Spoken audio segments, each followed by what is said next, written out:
வளமுடன். குரு வாழ்க, குருவே துணை. குருவடி போற்றி. குருவே சுக்குமாக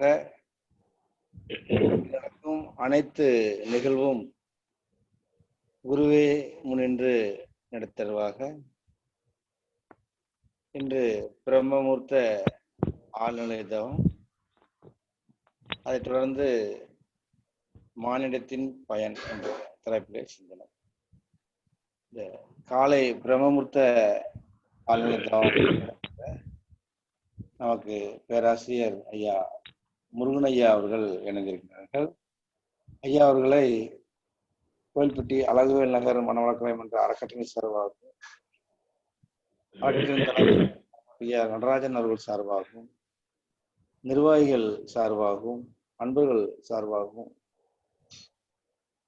ஐயா அவர்களை வரவேற்று இந்த காலை வேலை பிரம்மமூர்த்த வேலை ஆழ்நிலை தவத்தை நடத்தருமாறு அன்போடு கேட்டுக்கொள்கிறேன். வாழ்க வளமுடன். வாழ்க வளமுடன். வாழ்க வையகம், வாழ்க வையகம், வாழ்க வளமுடன். சிந்தனையை, உடல் நலத்தை சீரமைத்து உய்வித்த குருவே வாழ். ஆன்மீக நாட்டம் கொண்ட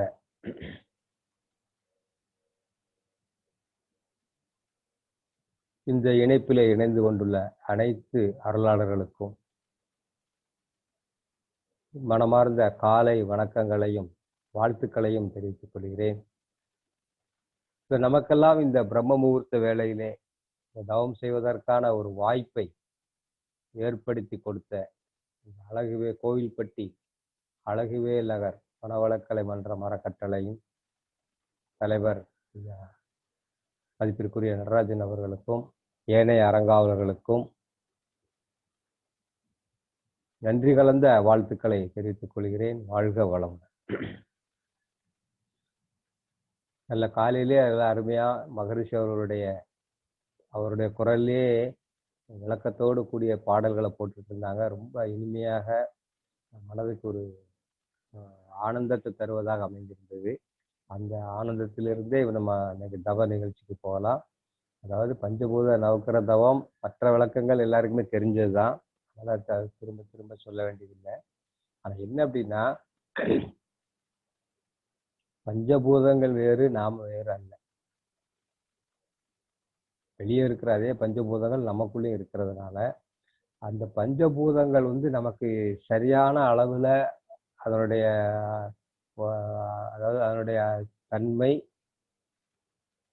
அதனுடைய இயக்கம் எல்லாம் கரெக்டா நமக்கு கிடைச்சிக்கிட்டு இருந்தது அப்படின்னா வாழ்க்கை இனிமையாக இருக்கும். இது பெரும்பாலும் உடல் ரீதியாக, ஏன்னா உடல் இயக்கங்கள் எல்லாமே பஞ்சபூதம். அந்த மகரிஷி நம்ம எக்ஸசைஸ் உடற்பயிற்சி வடிவமைச்சிருக்கிறதே இந்த பஞ்சபூதங்களை சரி பண்ற மாதிரி தான். ரத்த ஓட்டம், வெப்ப ஓட்டம், காற்றோட்டம் சொல்றாங்களா சாமிஜி. இந்த மூணை சரி பண்ணும் பொழுது உயிர் ஓட்டமும் சரியாயிரும், திடப்பொருளாக உள்ள மண் என்ற தத்துவத்துக்குரிய உடல் செல்கள் அதுவும் சரியாயிரும். அப்போ அந்த பஞ்சபூதங்களை சரியாக வைத்துக் கொள்வதற்கு உடற்பயிற்சி. அப்போ அது உடற்பயிற்சி ஒரு பக்கம் பண்ணிக்கிட்டு இருந்தா கூடயும் அந்த பஞ்சபூதங்கள்ல இருந்து அலைகள் வந்துகிட்டே இருக்கு. வெளியே உள்ள பஞ்சபூதங்கள்ல இருந்து காந்த அலைகள் வந்து கொண்டே இருக்கின்றன.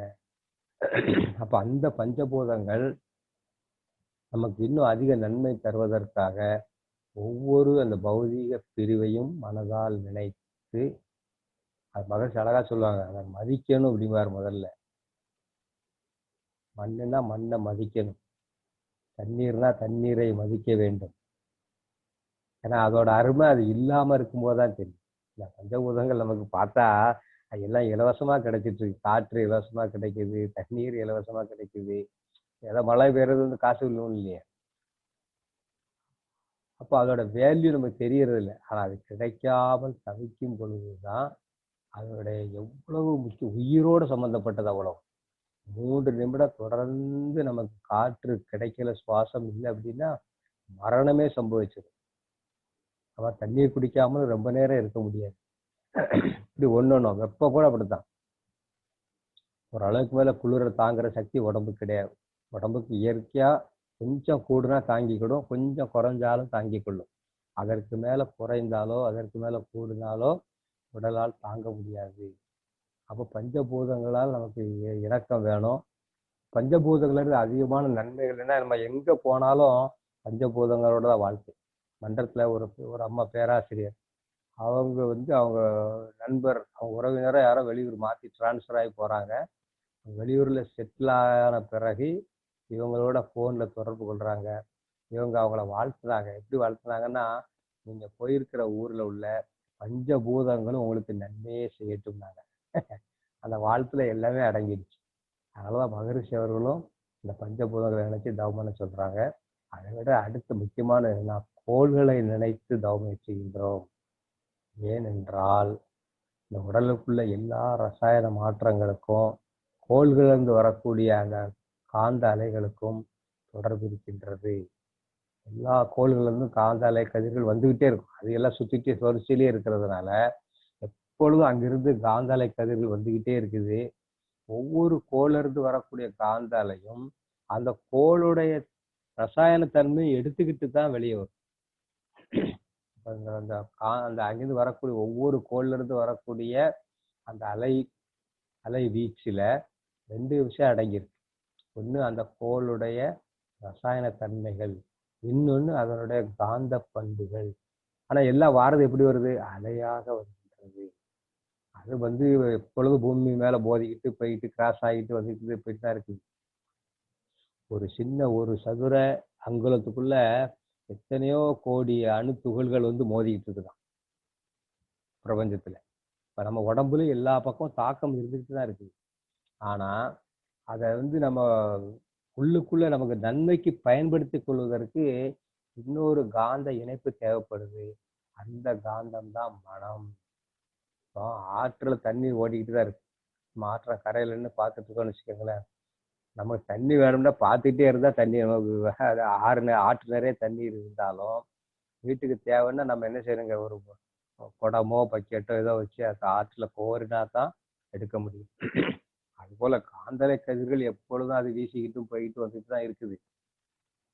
நாம அதை நமக்கு வரவாக்கணுமே. வரவாக்குவதற்கு ஒரே செயல்முறை என்னன்னா, மனதால் அதை நினைப்பதுதான். அப்ப மகரிஷி நமக்கு நினைப்பதற்காக அதோட தன்மைகள் எல்லாம் சொல்லி அதை நம்மளை அகக்காட்சியாக நினைக்க வைக்கிறாங்க. அகக்காட்சியாக நினைக்கும் பொழுது என்ன நடக்குன்னா, இப்ப சந்திரனை நினைக்கிறேன்னு வச்சுக்கோங்களேன். சந்திரனையே நினைக்க நினைக்க நினைக்க என்ன ஆகுதுன்னா, என்னோட மனம் சந்திரனாகவே மாறுகின்றது. அதாவது நாம சந்திரனுக்குள்ள போறோம், மனம் ஒன்று கலந்த வரை சந்திரன் நமக்குள்ள இருக்கும். நாமே சந்திரன் மாதிரி. அப்போ அதனோட காந்தலை கதிர்கள் நமக்கு முழுமையாக நம்மோடு கலந்து விடும். அங்க அதுதான் முக்கியம். அதாவது மனம் அதோட ஒவ்வொரு கோளோடையும் ஒன்றாக கலக்க வேண்டும். அதெல்லாம் மகரிஷி வார்த்தை அழகா போட்டிருப்பாங்க. ஒன்றி கலந்து அப்படின்னு வார்த்தையை போடுவாங்க. அதனுடைய காந்தலை கதிர்களை ஏற்று நம்மோடு ஒன்றுபடுத்தி கொள்கிறோங்கிறாங்க பாருங்க. அப்போ அதனுடைய ஆற்றல் முழுவதும் நமக்குள்ளாக நாம் நம்முடைய காந்தத்தோடு கரைய வைக்கின்றோம். கரைய வைக்க ஒன்றும் செய்ய வேண்டியதில்லை, அதை நினைச்சுக்கிட்டு இருந்தா போதும். சாமிஜி எப்படி என்ன கலர் என்ன தன்மை சொல்றாங்களோ அதை நம்ம அகக்காட்சியை நினைச்சுக்கிட்டே இருந்தா போதும். நம்ம கோள்கள் நட்சத்திரங்கள் தொலைவில் இருக்குது. நம்ம இங்கிருந்து பார்த்தா அந்த பச்சை கலர் தெரியறது இல்லை, சில கலர்கள் தெரியாது. ஆனா மகரிஷி ஞானத்தால அதோட தன்மை உணர்ந்ததுனால நமக்கு நினைப்பதற்கு அது சரியான வழிமுறையில தவத்தை ஏற்படுத்தி கொடுத்துருக்குறாங்க. இன்றைய காலகட்டத்துல வாழ்க்கை சிக்கலிலிருந்து விடுபடுவதற்கு இந்த நவக்கிரக தவம் மிக மிக மிக அவசியம். அது அதிகாலையில பண்ணும் பொழுது அந்த ஆற்றல் இன்னும் அதிகமாகவே நமக்கு கிடைக்கின்றது. அந்த அளவுல இப்ப நம்ம அந்த தவத்தை இயற்றலாம். வழக்கமா மன்றத்துல கூட்டுத்தவம் நடத்தும் பொழுது 1/2 மணி நேரத்துல முடிச்சிருவோம். இது நமக்கு ஆழ்நிலை தவமா இருக்கிறதுனால ஒரு கோள்லையும் இன்னும் கொஞ்சம் அதிக நேரம் மனதை நிறுத்துறோம். இப்போ உட்கார்றதுக்கு நல்லா கம்ஃபர்டபுளா ஒரு ஆசனத்தை தேர்ந்தெடுத்துக்கோங்க. இயல்பா ரிலாக்ஸா உட்காந்துக்கிடணும். நேரம் ஆகும்போது கால் வலி எதுவும் இருந்தா அந்த தவ உணர்வு மாறாமலே கால் பொசிஷன் எல்லாம் மாத்தனா மாத்திக்கலாம், தவறு கிடையாது. மனம் வந்து இப்ப நான் இப்போ எந்த கோலை நினைச்சிட்டு இருக்கும்போது நான் காலை மாத்துறனோ, மனம் அந்த கோலையே நினைச்சிட்டே இருக்கணும். காலை மெதுவாக என்ன செஞ்சுக்கலாம் தேவைப்பட்டால். ஏன்னா ஒரு சிலருக்கு ரொம்ப நேரம் உட்கார்றது வந்து சிரமங்களா இருக்கும். அப்படி இருந்ததுன்னா ஒன்றும் தவறு இல்லை. அந்த உணர்வு மாறாமல் கால் கை பொசிஷனை தேவைப்பட்டால் மாற்றிக்கொள்ளலாம். இந்த தவம் நமக்கு நன்றாக சித்திப்பதற்கும் எல்லா வளங்களையும் நமக்கு அளிப்பதற்கும் குருபிரான் நம்மோடு சுக்குமமாக இருந்து இதை நடத்தி தருவாராக. வாழ்க வளமுடன்.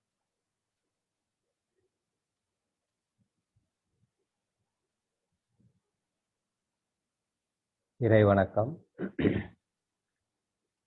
ஆதியனும் பரம்பொருள் மெய் எழுச்சி பெற்று அணுவென்ற உயிராகி அணுக்கள் கூடி மோதி இணைந்து இயங்குகின்ற நிலைமைக்கேற்ப மூலகங்கள் பலவாகி அவை இணைந்து வேதித்த அண்ட கோடிகளாய் மற்றும் பிறப்பு இறப்பு இடை உணர்தல் இயக்கமாகி நீதி நெறி உணர் மாந்தராய் வாழும் நிலை உணர்ந்து தொண்டாற்றி இன்பம் காண்போம்.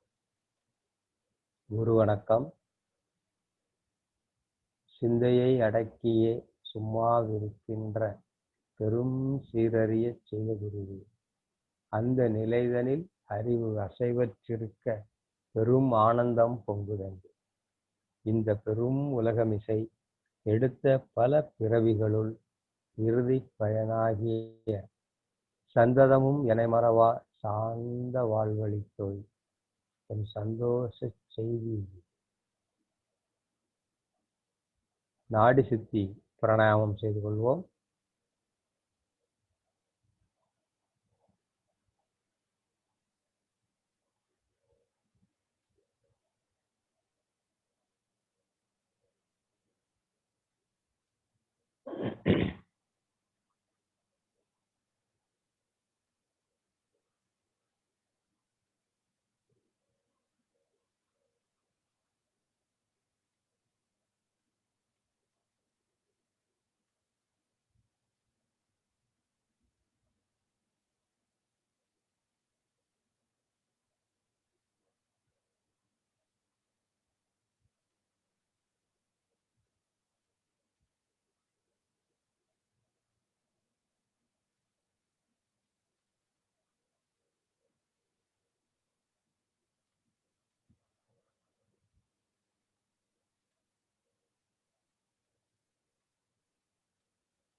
தண்டுவட சுத்தி பிராணாயாமம்.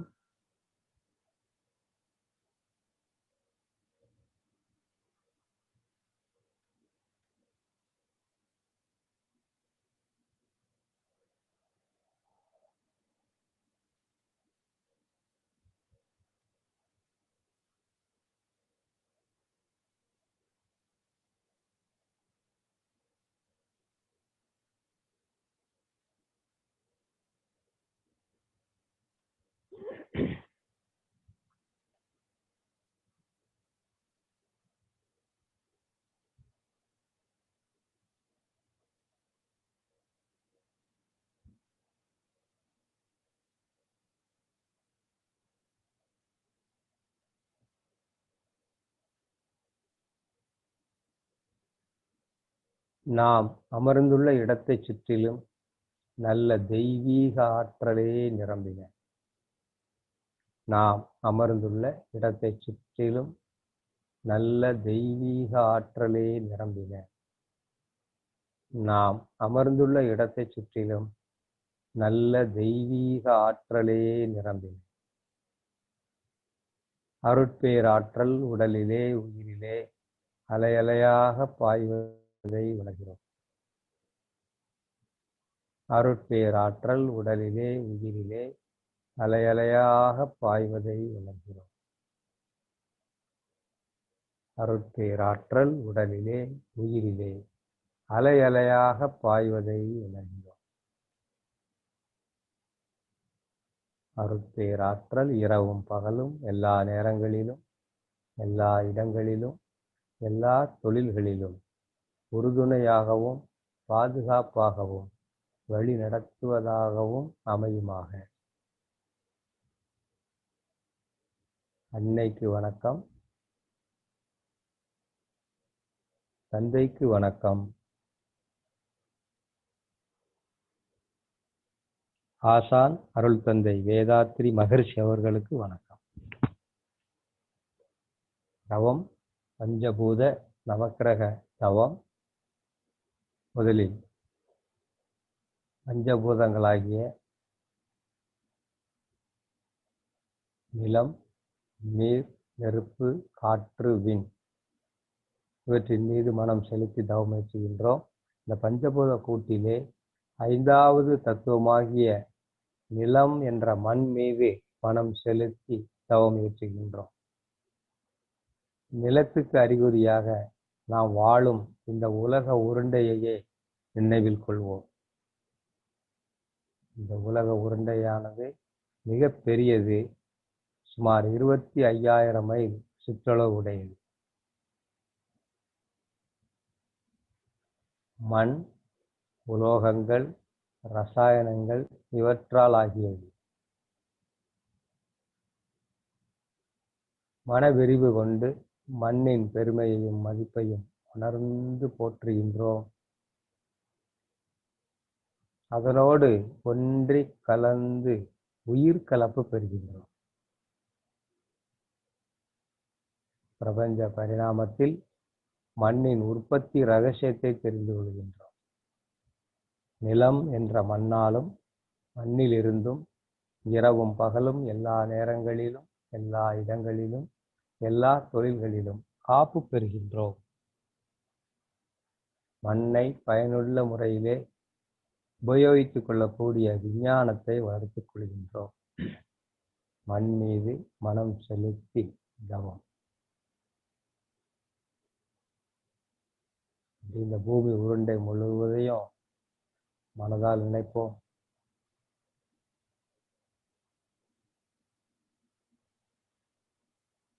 எத்தனை விதமான நிலப்பரப்புகள், எத்தனை விதமான மண் தன்மைகள் அப்படியே உள்ளுக்குள்ள போவோம். பூமி உள்ள எத்தனை வளங்கள் அப்படி மண்ணாகவே மாறுகின்றோம்.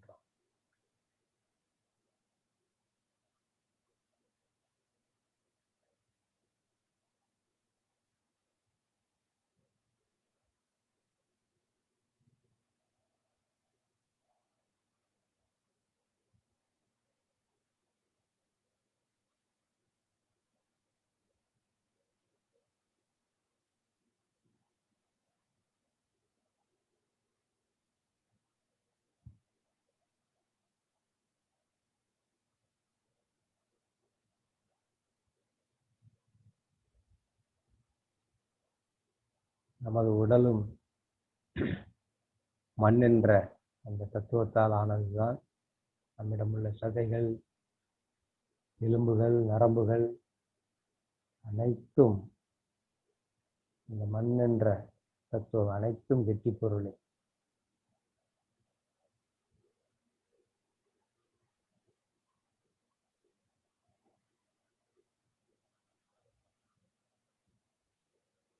அடுத்து 4வது தத்துவமாகிய நீரின் மீது மனம் செலுத்தி தவமேற்றுகின்றோம். நீருக்கு அறிகுறியாக ஒரு விரிந்த கடலை நாம் நினைத்துக் கொள்ளலாம். அதாவது நம்மளை சுற்றி தண்ணி இருக்கணும். நம்ம தண்ணிக்குள்ளேயே நம்ம இருக்கிற மாதிரி கூட பாவனையா நினைச்சுக்கலாம். மனதிற்கு தண்ணீர் மட்டுமே காட்சியாக வர வேண்டும். அப்போ அதை முழுமையாக நாம் நினைக்கும் பொழுது நாம் அதுவாக மாறுகின்றோம். அதனுடைய தன்மைகளை பெற்றுக்கொள்கின்றோம். நீரின் இருப்பை மேகங்களிலே, தாவரங்களிலே, ஜீவ இனங்களிலே இருப்பதை உணர்ந்து கொள்கின்றோம். நீர் உயிர்களின் வாழ்க்கைக்கு மிகவும் அவசியமானது என்பதை உணர்ந்து கொள்கின்றோம். நீரின் பெருமையையும் மதிப்பையும் உணர்ந்து போற்றுகின்றோம். நீரோடு ஒன்றிக் கலந்து உயிர் கலப்பு பெறுகின்றோம். பிரபஞ்ச பரிணாமத்தில் நீரின் உற்பத்தி ரகசியத்தை தெரிந்து கொள்கின்றோம். நீராலும் நீரில் இருந்தும் இரவும் பகலும் எல்லா நேரங்களிலும் எல்லா இடங்களிலும் எல்லா தொழில்களிலும் காப்பு பெறுகின்றோம். நீரை பயனுள்ள முறையிலே உபயோகித்துக் கொள்ளக்கூடிய விஞ்ஞானத்தை வளர்த்துக் கொள்கின்றோம். நீரின் மீது மனம் செலுத்தி தவம்.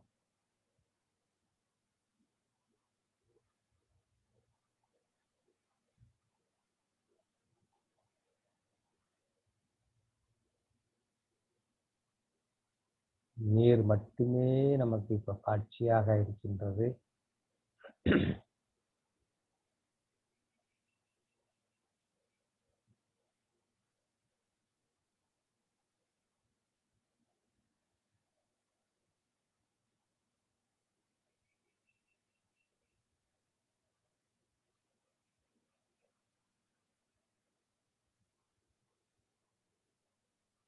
அடுத்து நெருப்பின் மீது மனம் செலுத்தி தவமேற்றுகின்றோம். பூமி வேகமாக சுழல்வதால் கனத்த அணுக்கள் எல்லாம் அந்த மைய ஈர்ப்பு விதிப்படி அதனுடைய பூமியின் மையம் நோக்கி நெருங்குகின்றன. அங்கு அணுக்கள் நெருக்கம் அதிகரிக்க அதிகரிக்க அதிகரிக்க அங்கு ஒரு அழுத்தம் ஏற்பட்டு அங்கே அணுச்சிதைவு ஏற்படுகின்றது. அங்கு ஏற்படும் அதிகமான அழுத்தத்தின் காரணமாக அணுச்சிதைவு ஏற்பட்டு ஒரு பெரும் நெருப்பு குழம்பு எப்பொழுதும் பூமியின் மையத்தில் எரிந்து கொண்டே இருக்கின்றது. அதனுடைய கனல் பூமியின் மேல் பரப்பில் உள்ள உயிர்களுக்கு ஆக்கத்தையும் ஊக்கத்தையும் அளித்துக் கொண்டிருக்கின்றது. மனவிரிவு கொண்டு நெருப்பின் பெருமையையும் மதிப்பையும் உணர்ந்து போற்றுகின்றோம். நெருப்போடு ஒன்றி கலந்து உயிர் கலப்பு பெறுகின்றோம். ஒரு பெரும் நெருப்பு, அதுக்குள்ள நம்ம இருக்கிற மாதிரி கூட நினைக்கலாம். நம்ம சுற்றிலும் நெருப்பு, அந்த நெருப்பின் அந்த வெப்பத்தை உணரும்.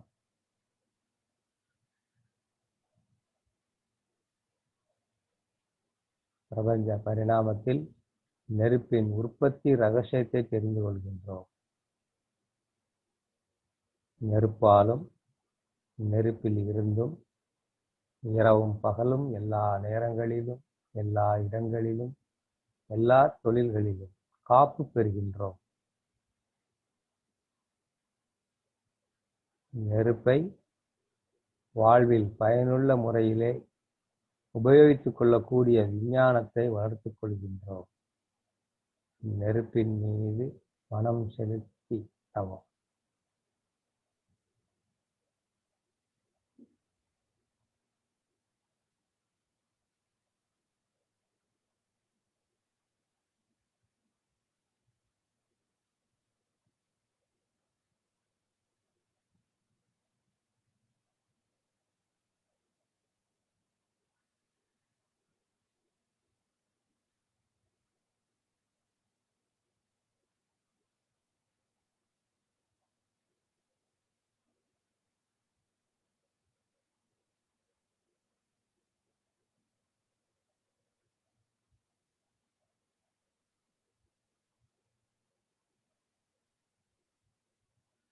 அடுத்து இரண்டாவது தத்துவமாகிய காற்றின் மீது மனம் செலுத்தி தவமேற்றுகின்றோம்.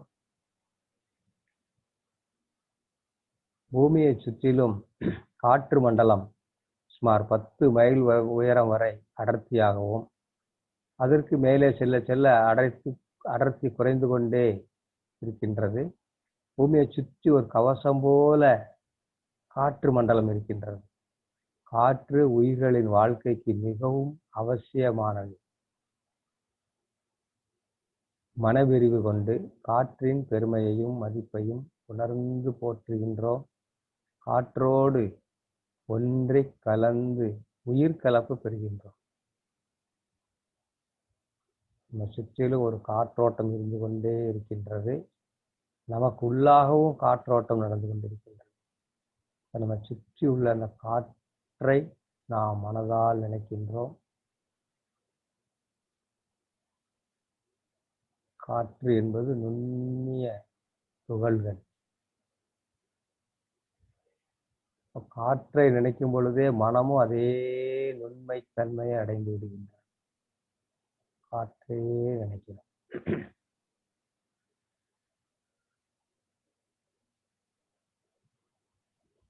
பிரபஞ்ச பரிணாமத்தில் காற்றின் உற்பத்தி ரகசியத்தை தெரிந்து கொள்கின்றோம். காற்றில் இருந்தும் இரவும் பகலும் எல்லா நேரங்களிலும் எல்லா இடங்களிலும் எல்லா தொழில்களிலும் காப்பு பெறுகின்றோம். காற்றை பயனுள்ள முறையிலே உபயோகித்துக் கொள்ளக்கூடிய விஞ்ஞானத்தை வளர்த்துக் கொள்கின்றோம். காற்றின் மீது மனம் செலுத்தி தவம்.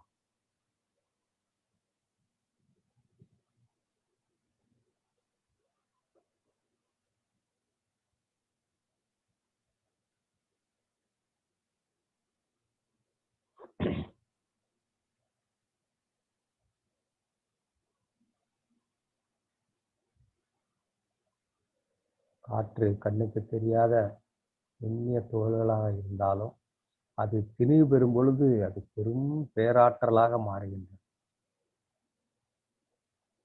இந்த காற்றின் இயக்கத்தை எல்லாம் நாம் பார்த்து கொண்டுதான் இருக்கின்றோம்.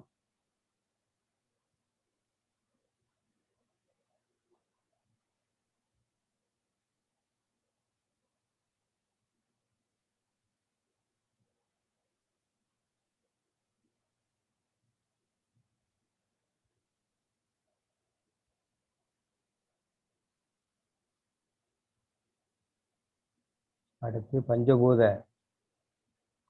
கூட்டினிலே முதல் தத்துவமாகிய விண் என்ற ஆகாச துகள்களை நினைத்து தவமேற்றுகின்றோம். இப்பேரியக்க மண்டலம் முழுமையும் விண் என்ற நுண்ணிய துகள்களால் ஆனது.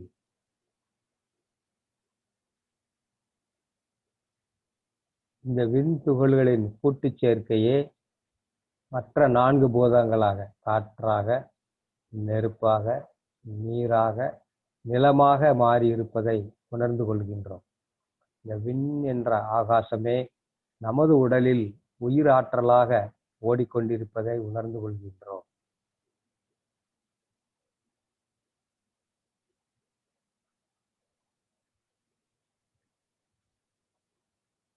பிரபஞ்சம் முழுவதும் அந்த விண் என்ற ஆற்றல் துகள்களால் நிரம்பி இருக்கின்றது. அதே விண் துகள்களே நமக்குள்ளாக உயிர் சக்தியாகவும் இயங்கிக் கொண்டிருக்கின்றன.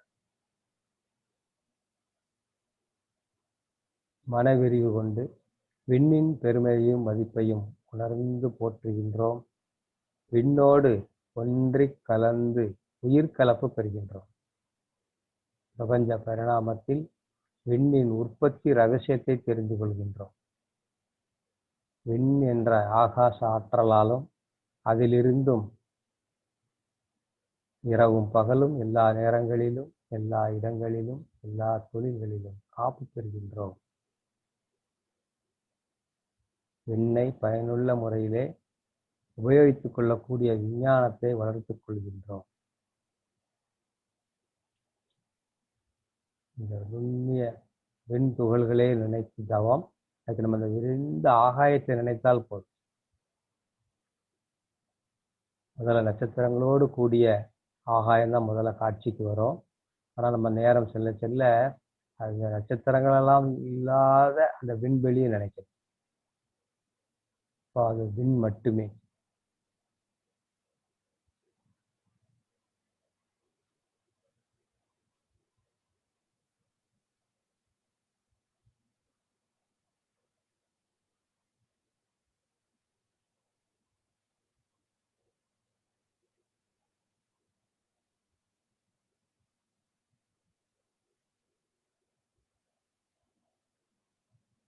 இந்த விரிந்த ஆகாயத்தில் கோடான கோடி நட்சத்திர கூட்டங்களை பார்க்கின்றோம். அவை ஒவ்வொன்றும் சூரியனே. அவற்றிலே ஒன்று நமது நில உலகம் சுற்றி வரக்கூடிய சூரியன்.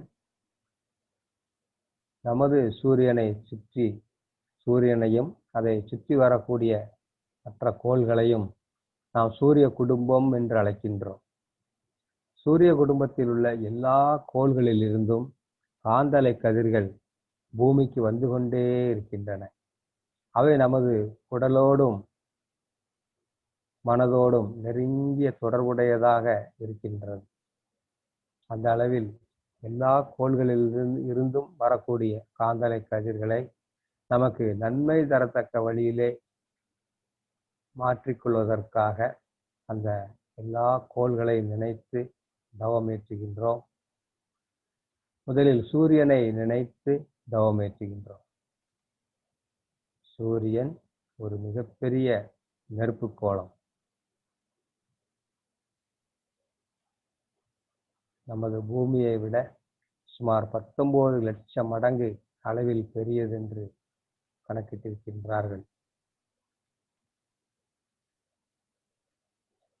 இது ஆரஞ்சு நிறமான காந்தலை கதிர்களை வீசிக்கொண்டு சுமார் 25 நாட்களுக்கு ஒரு முறை தன்னைத்தானே சுற்றி கொள்கின்றது. மிகப்பெரிய நெருப்பு கோலமாகவே நினைப்போம். எவ்வளவு பெருசா நம்மளால நினைக்க முடியுமோ அவ்வளவு பெரிதாக நினைத்துக் கொள்ளலாம்.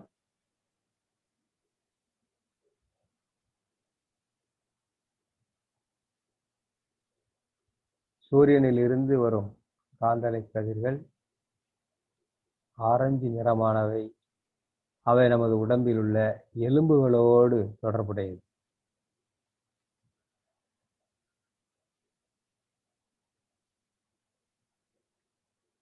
மன விரிவு கொண்டு சூரியனின் பெருமையையும் மதிப்பையும் உணர்ந்து போற்றுகின்றோம். சூரியனுடைய அந்த ஆரஞ்சு நிறமான காந்தலை கதிர்களை ஏற்று நம்மோடு ஒன்றுபடுத்திக் கொள்கிறோம். அப்படியே சூரியனையே நினைக்க நினைக்க நினைக்க நினைக்க அதோட அந்த ஆற்றலெல்லாம் நமக்குள்ளாக வந்து நிரம்பி நமது ஜீவகாந்தத்தோடு கலந்து விடும்.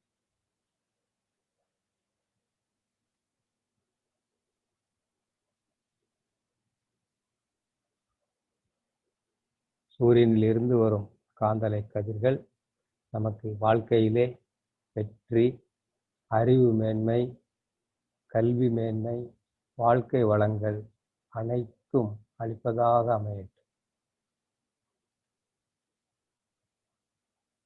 சூரியனையே நினைத்து தவம்.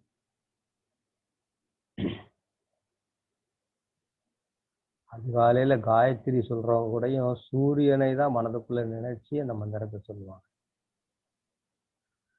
சந்தியாவந்தனம் பண்றாங்க இல்லைங்களா, அந்த அதிகாலையில செய்யக்கூடிய ஒரு மந்திர ஜபம். அதுல கடவுளா நினைப்பது அந்த சூரியனை தான் நினைச்சு வழிபடுவார்கள்.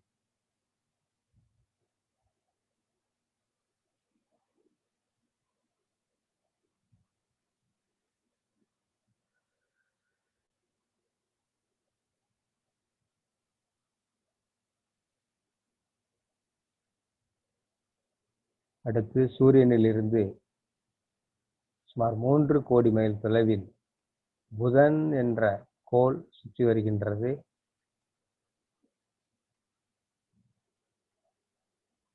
இது பசுமை நிறமான காந்தலை கதிர்களை வீசிக்கொண்டு சுமார் 88 நாட்களுக்கு ஒரு முறை சூரியனை சுற்றி வருகின்றது. புதன் கிரகத்தின் காந்தலை கதிர்கள் நம் உடம்பில் உள்ள தோலோடு தொடர்புடையது.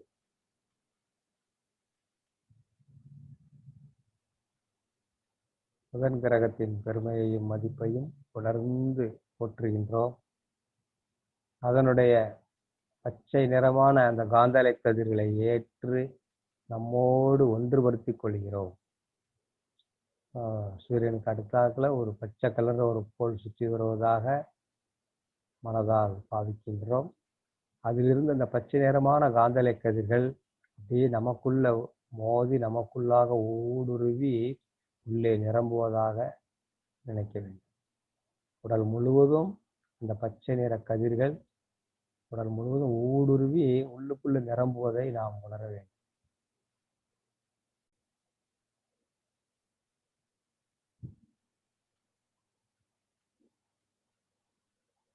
புதன் கிரகத்தின் காந்தலை கதிர்கள் நமக்கு வாழ்க்கையில் அறிவு மேன்மை, கல்வி மேன்மை, வாழ்க்கை வளங்கள் அனைத்தும் அளிப்பதாக அமையட்டும்.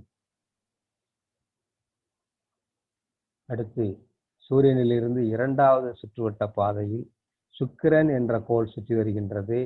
இது சூரியனிலிருந்து சுமார் 6 கோடி மைல் தொலைவில் இருந்து கொண்டு 225 நாட்களுக்கு ஒரு முறை சூரியனை சுற்றி வருகின்றது. இதை வெள்ளி கிரகம் என்றும் அழைப்பார்கள். சுக்கிரனின் காந்தலை கதிர்கள் வெண்மை நிறமானவை. அவை நம் உடம்பில் உள்ள வித்து சக்தியோடு தொடர்புடையது. சுக்கிரனின் பெருமையையும் மதிப்பையும் உணர்ந்து போற்றுகின்றோம். அதனுடைய காந்தலை கதிர்களை ஏற்று நம்மோடு ஒன்றுபடுத்திக் கொள்கிறோம். சுக்கிரனின் காந்தலை கதிர்கள் நமக்கு மன மகிழ்ச்சி, உயர் நட்பு, வாழ்க்கை வளங்கள் அனைத்தும் அளிப்பதாக அமையட்டும். அதிகாலையில ஒரு பிரகாசமான நட்சத்திரத்தை அந்த கிழக்கு திசையில பார்க்கலாம். விடிவெளி என்று சொல்வார்கள். அதுதான் சுக்கிரன். சுக்கிரனே நினைப்போம். வெள்ளை கலர்ல காந்தலை கதிர்கள் அங்கிருந்து வருவது போலவும் நமக்குள்ளாக ஊடுருவி நிரம்புவது போலவும் நினைக்க வேண்டும்.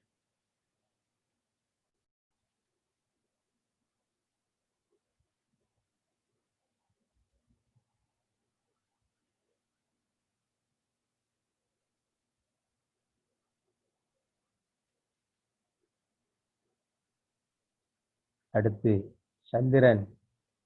சந்திரனை நினைத்து தவமேற்றுகின்றோம். நமக்கு பூமிக்கு அருகில் உள்ள பூமியின் துணைக்கோள் சந்திரன். சூரியனிலிருந்து 3வது சுற்றுவட்ட பாதையில் 9 கோடி மைல் தொலைவில் நமது பூமி சுற்றி வருகின்றது. பூமியை சுற்றி வரக்கூடிய ஒரு துணைக்கோள் சந்திரன். சுமார் 2,30,000 மைல் தொலைவில் இருந்து கொண்டு பூமியை சுற்றி வருகின்றது. பூமியை 29 நாட்களுக்கு ஒரு முறை சுற்றி கொண்டு பூமியோடு சேர்ந்து சூரியனையும் சுற்றி வருகின்றது சந்திரன். சந்திரனின் காந்தலை கதிர்கள் வெண்மை நிறமானவை. அவை நம் உடம்பில் உள்ள இரத்த ஓட்டத்தோடு தொடர்புடையது. பிரகாசமான நிலாவை நினைப்போம். சந்திரனையே நினைப்போம். சந்திரகாந்த கதிர்கள் நமக்குள்ள ஊடுருவதாக நினைப்போம். சந்திரனின் பெருமையையும் மதிப்பையும் உணர்ந்து போற்றுகின்றோம். அதனுடைய காந்தலை கதிர்களை ஏற்று நம்மோடு ஒன்றுபடுத்திக் கொள்கிறோம். சந்திரனின் காந்தலை கதிர்கள் நமக்கு அறிவு மேன்மை, வாழ்க்கை வளங்கள் அனைத்தும் அளிப்பதாக அமையட்டும்.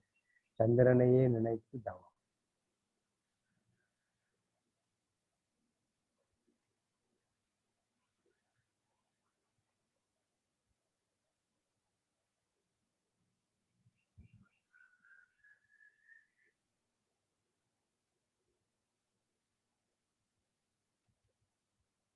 அடுத்து சூரியனிலிருந்து 4வது சுற்றுவட்ட பாதையில் செவ்வாய் என்ற கோள் சுற்றி வருகின்றது. இது சூரியனிலிருந்து சுமார் 14 கோடி மைல் தொலைவில் இருந்து கொண்டு 18 மாதங்களுக்கு ஒரு முறை சூரியனை சுற்றி வருகின்றது. செவ்வாயின் காந்தலை கதிர்கள் சிவப்பு நிறமானவை. அவை நம் உடம்பில் உள்ள எலும்பு மஜ்ஜையோடு தொடர்புடையது. செவ்வாய் கிரகத்தின் பெருமையையும் மதிப்பையும் உணர்ந்து போற்றுகின்றோம். அதனுடைய செந்நிறமான காந்தலை கதிர்களை ஏற்று நம்மோடு ஒன்றுபடுத்திக் கொள்கிறோம்.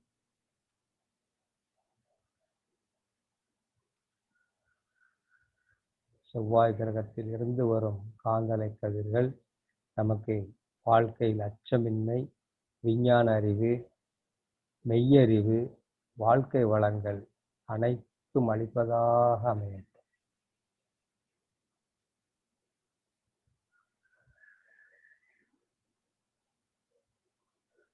சில பேருக்கு செவ்வாய் கோளிலிருந்து வரக்கூடிய அந்த காந்தலைகள் சரியா கிடைக்காத மாதிரி அவங்களோட அமைப்பு இருக்கும். அப்போ அவங்களாம் செவ்வாய் அடிக்கடி நினைச்சு தவம் செய்ய செய்ய அந்த தோஷம் சொல்றாங்க பாரு, அதெல்லாம் கூட மாற ஆரம்பிக்கும்.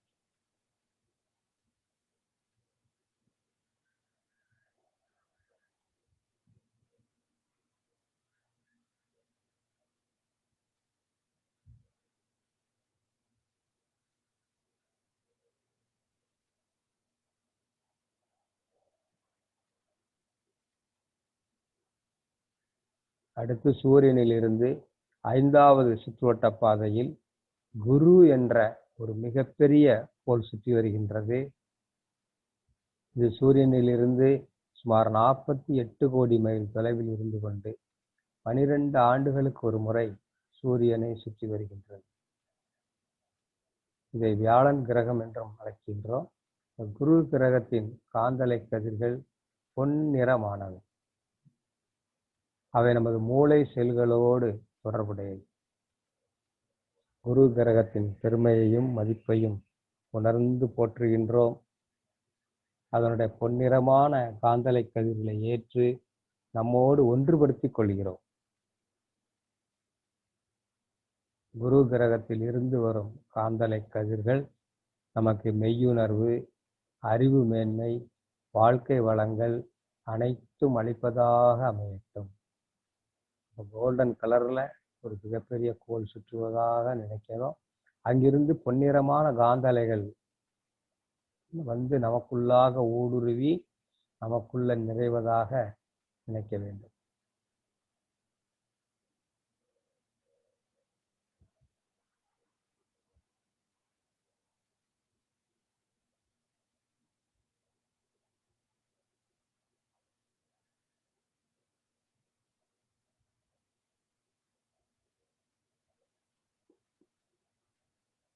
அடுத்து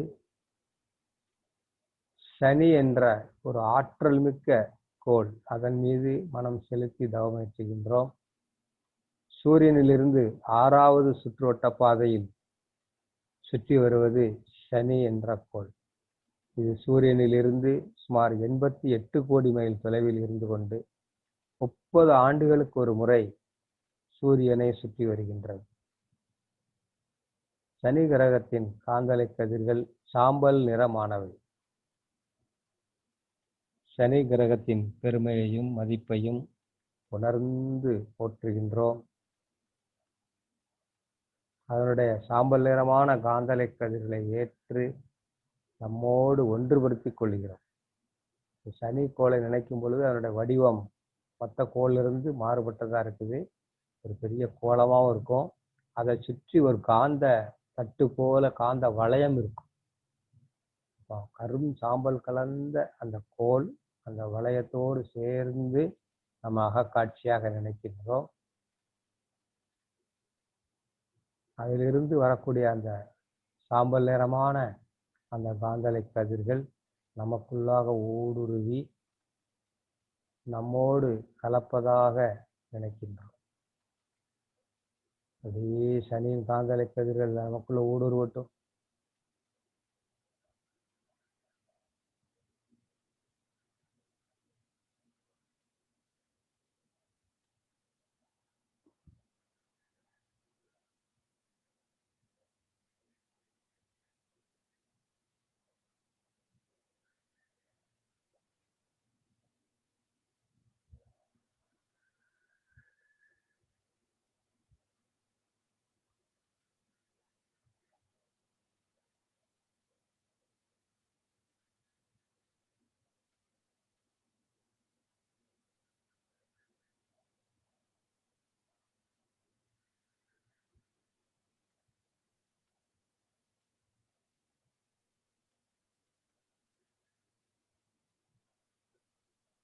சனி கிரகத்தில் இருந்து வரும் காந்தலை கதிர்கள் நமக்கு நீண்ட ஆயுள், உடல் நலம், பொருள் வளம், மனவளம், வாழ்க்கை வளங்கள் அனைத்தும் அளிப்பதாக அமையட்டும்.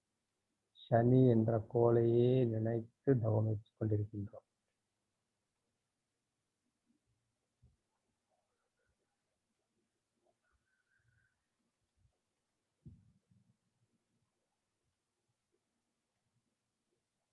மனம் எதை நினைக்கின்றதோ அதுவாக மாறும். அதனுடைய தன்மைகளை பெற்றுக்கொள்ளும்.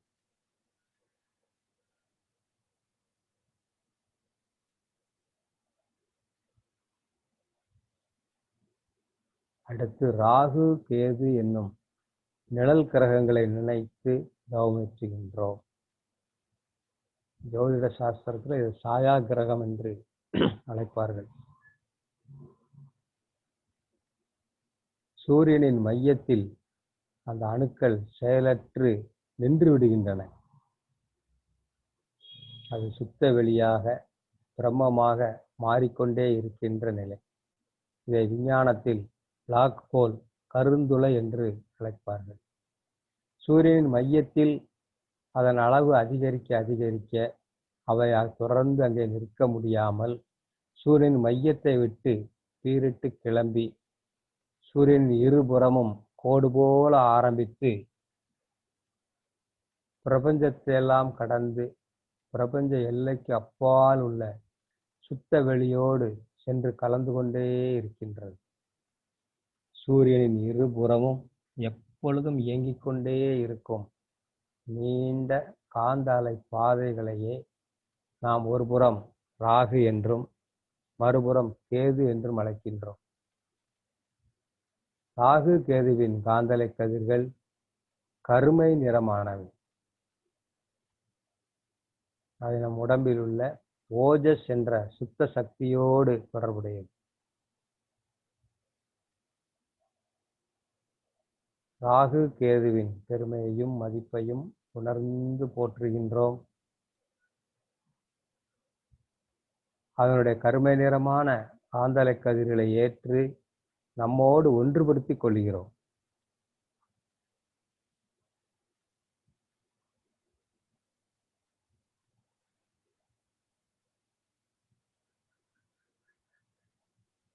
ராகு கேதுவில் இருந்து வரும் காந்தலை கதிர்கள் நமக்கு மெய் விளக்கம், உடல் நலம், வாழ்க்கை வளங்கள் அனைத்தும் அளிப்பதாக அமையும். ராகு கேது என்னும் அந்த நிழல் கிரகங்களையே நினைத்து தவமேற்றுகின்றோம்.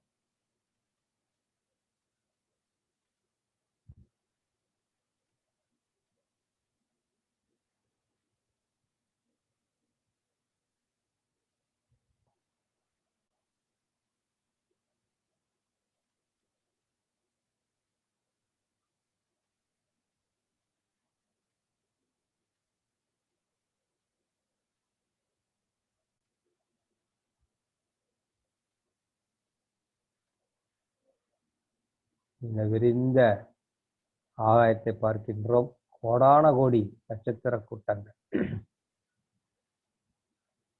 எல்லா நட்சத்திர கூட்டங்களையும் நம்முடைய முன்னோர்கள் 27 நட்சத்திர தொகுதிகளாகவும் 12 ராசி வீடுகளாகவும் பிரித்திருக்கின்றார்கள். எல்லா ராசி தொகுதிகளில் இருந்தும் எல்லா நட்சத்திர கூட்டங்களில் இருந்தும் காந்தலை கதிர்கள் நமது பூமிக்கு வந்து கொண்டே இருக்கின்றன. அவை நமக்கு எப்பொழுதும் நன்மையே செய்வதாக அமையுமாக. 12 ராசி வீடுகள் நமக்கு தெரியும். மேஷம், ரிஷபம், மிதுனம், கடகம், சிம்மம், கன்னி, துலாம், விருச்சிகம், தனுசு, மகரம், கும்பம், மீனம். எல்லா நட்சத்திர கூட்டங்களிலிருந்தும் வரக்கூடிய காந்தலை கதிர்களும் நமக்கு நன்மையே செய்வதாக அமையுமாக. நட்சத்திர மண்டலங்களையே நினைக்கிறோம்.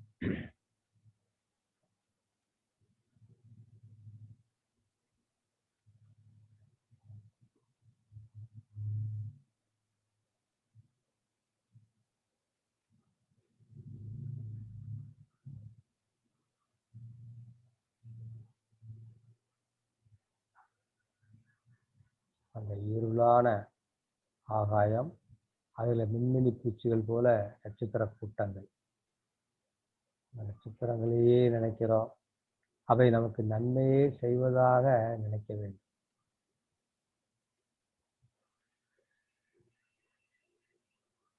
நன்மை தரும் நவகோள்கள் நட்சத்திர கூட்டம். நான் அகத்தே காணுகின்றேன் நடனமாடும் காட்சியாய் என்று சாமி சொல்லுவாங்க. அகக்காட்சியில அந்த நட்சத்திர கூட்டங்களை நாம் நன்மை தருவதாக நினைக்க வேண்டும். இனி இந்த பிரபஞ்சத்தையும் தாண்டி இன்னும் விரிந்து விரிந்து செல்கின்றோம். சுத்த வெளி. இந்த பிரபஞ்சத்துக்கு அப்பாலும் பிரபஞ்சத்தை சூழ்ந்தும் உள்ள சுத்த வெளி. இதுவே மெய்ப்பொருள். இந்த சுத்தவெளி என்ற மெய்ப்பொருளே இப்பேரியக்க மண்டலம் முழுமையும் ஒவ்வொரு அணுவின் மையத்திலும் 2 அணுக்களுக்கு இடையேயும் இருப்பதை உணர்ந்து கொள்கின்றோம்.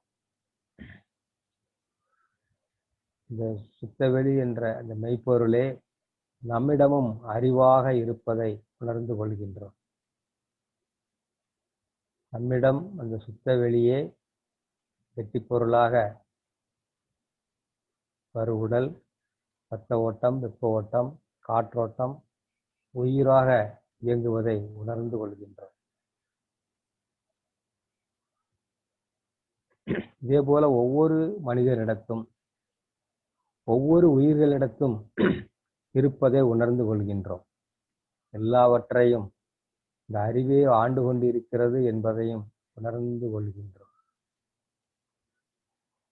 அந்த அளவில் எந்த ஒரு உயிருக்கும் துன்பம் அளிக்காமலும் துன்பப்படும் உயிர்களுக்கு நம்மால் இயன்ற அளவு உதவி செய்து வாழ்வோம் என்று ஒரு உறுதியை எடுத்துக்கொள்கின்றோம். யாருக்கும் துன்பம் செய்யாமலும் எவர் துன்பப்பட்டாலும் அத்துன்பத்தை போக்கும் அளவிற்கு நம்முடைய செயல்களை நாம் ஒழுங்குபடுத்தி கொண்டு கருணையோடு வாழ முயல்வோம். மனித பிறப்பு என்பதே நாம் மட்டும் மகிழ்வாக வாழ்வதற்காக அல்ல, பிறரையும் பிறர் துன்பத்தையும் போக்கி அவர்களுக்கு மகிழ்ச்சியை ஏற்படுத்துவதற்காகவே.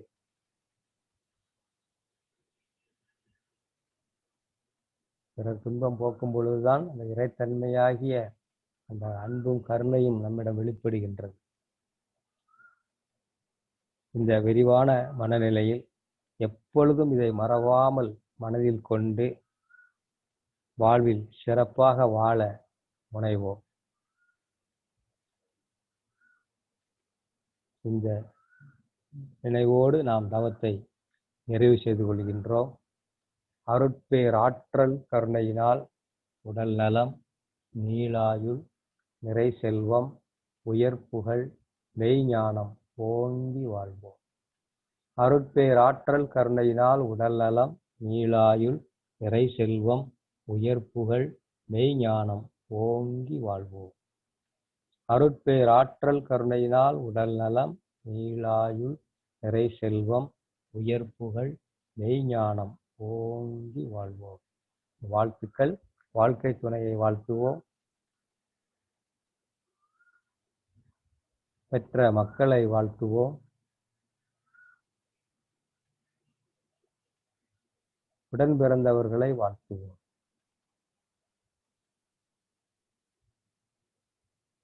நெருங்கிய உறவினர்களையும் நண்பர்களையும் வாழ்த்துவோம்.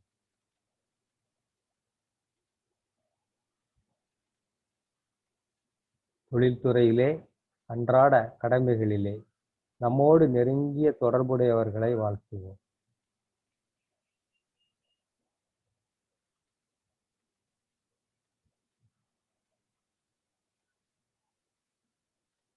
நமக்கு இன்னல் புரிவோர், நம்ம எதிரிலாக கருதுவோர் இருந்தால் அவர்களும் மனம் திருந்தி நல்வாழ்வு பெற கருணையோடு வாழ்த்துவோம்.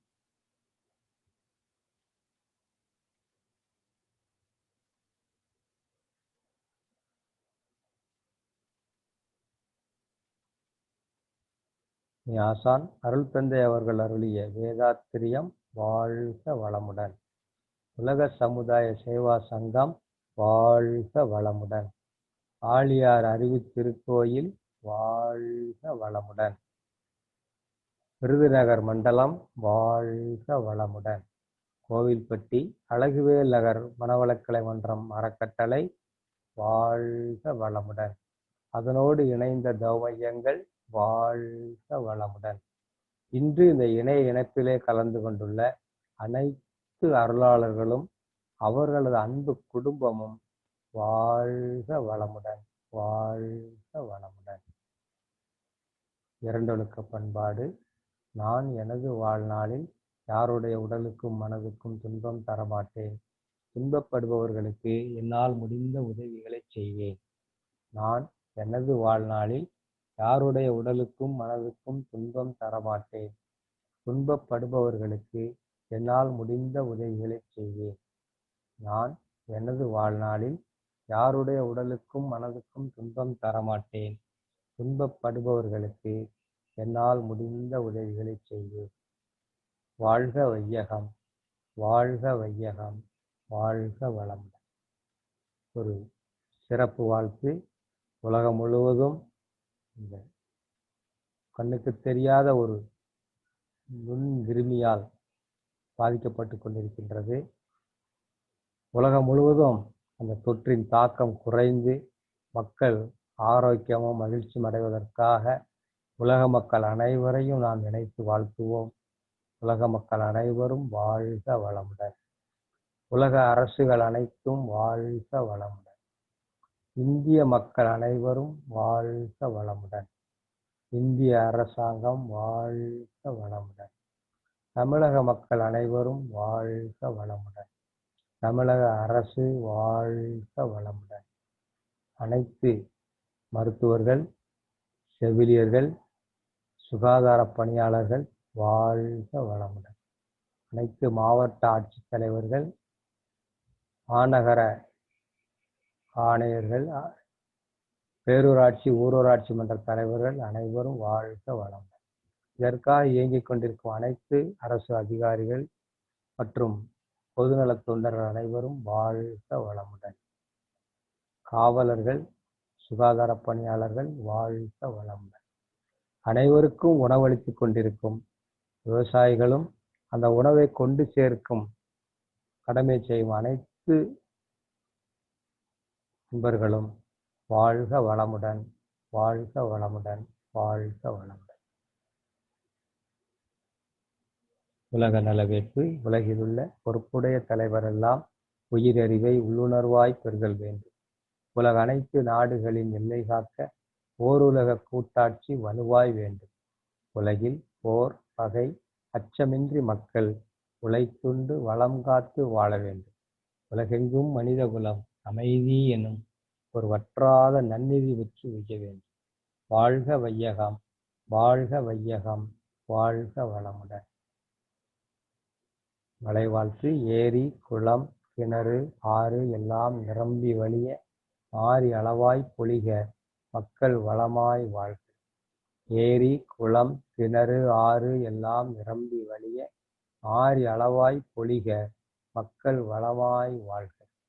ஏரி, குளம், கிணறு, ஆறு எல்லாம் நிரம்பி வழிய மாறி அளவாய் பொழிக மக்கள் வளமாய் வாழ்க. வாழ்க வையகம், வாழ்க வையகம், வாழ்க வளமுடன்.